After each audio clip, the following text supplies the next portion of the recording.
ऐसी सलिल गंगा को अपना जीवन समर्पित करने वाले परम श्रद्धेय परम पूज्य प्रातः स्मरणीय स्वामी जी का नमन करता हूं।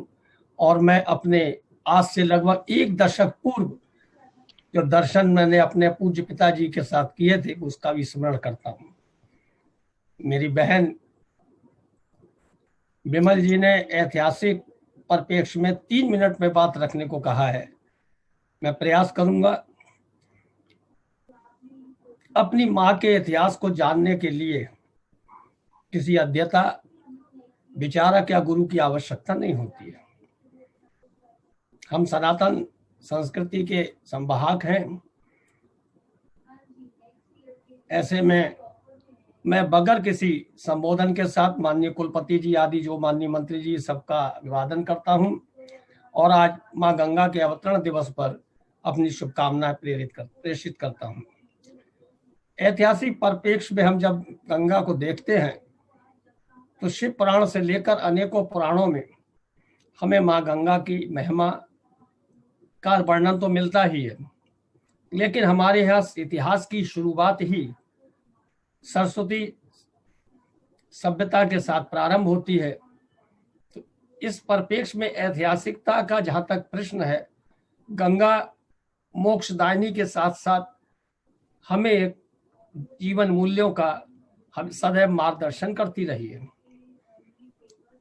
गंगा के संदर्भ में मेरी बहन ने सुबह भी चर्चा की थी, अभी भी कहा कि अकबर जो कि एक मुगल सम्राट था, वो भी इतनी श्रद्धा रखता था कि वो केवल गंगा के जल को ही ग्रहण करता था। लेकिन मैं केवल 2 मिनट में अपनी बात केवल वनवासी भाइयों के संदर्भ में कहूंगा। उस पर मैंने थोड़ा सा अध्ययन किया है। मैं नैनीताल की तराई में खटीमा तक थारू जनजाति पाई जाती है और वह थारू जनजाति एक घुमाकड़ के रूप में अपने मूल्यों को स्थापित करती है और उनके जीवन में सबसे अधिक यदि महत्वपूर्ण कोई चीज है वो मां गंगा है। सैकड़ों उपचार उन थारू जनजातियों ने मुझे बताए जो मात्र बीमारियों का उपचार गंगा के जल के द्वारा करते हैं। और हम तो सनातन में कोई भी जिस जीवन लेता है, इस धरती पर आता है, तब से ही हम गंगा जल का ग्रहण करते हैं, गंगा जल का के विषय में जानते हैं। इसके विषय में हमें कोई नहीं बताता है उसकी पवित्रता को, लेकिन हम स्वतः ही उसको अंगीकृत करते हैं।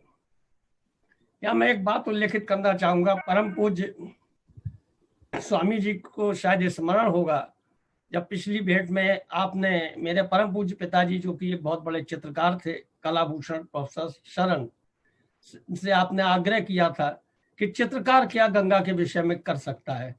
तो मैं आपके संज्ञान के लिए बताऊंगा, वहां से जाने के बाद उन्होंने 5 वर्ष जीवन जिया और 5 वर्षों में उन्होंने 50 पेंटिंग मां गंगा के ऊपर बनाई हैं, जिसकी संपूर्ण भारत में बहुत सारी प्रदर्शनियां हुई हैं। जहांगीर आर्ट गैलरी बॉम्बे में हुई थी और खास तौर से वहां पर उन्होंने चित्र प्रेमियों के साथ साथ समस्त साधु संतों को बुलाया था और बड़े बुरी प्रशंसा हुई। उससे प्रेरित होकर मैं चूंकि मध्य प्रदेश में काफी समय तक रहा तो मैं नमामि गंगे से भी जुड़ा रहा। उसमें मैं जो कुछ भी थोड़ा योगदान एक अध्येता के रूप में कर सकता हूँ, लोक मंथन में विषय रखा। तो इस प्रकार से मैं यही कहूंगा कि ऐतिहासिक संदर्भ में गंगा एक सभ्यता है, गंगा एक संस्कृति है, गंगा एक मूल्य है, गंगा एक जीवन पद्धति है, गंगा एक आचरण का माध्यम है, गंगा संस्कारों की अभिव्यक्ति है। गंगा केवल स्वीकारती है, गंगा को स्वीकार करना है, गंगा को नमन करना है, गंगा को रक्षा करना है, गंगा का संरक्षण करना है। इन्हीं संकल्पों के साथ मैं परम पूज्य के चरणों में प्रणाम करता हूं और अपनी वाणी को विराम देता हूं। धन्यवाद।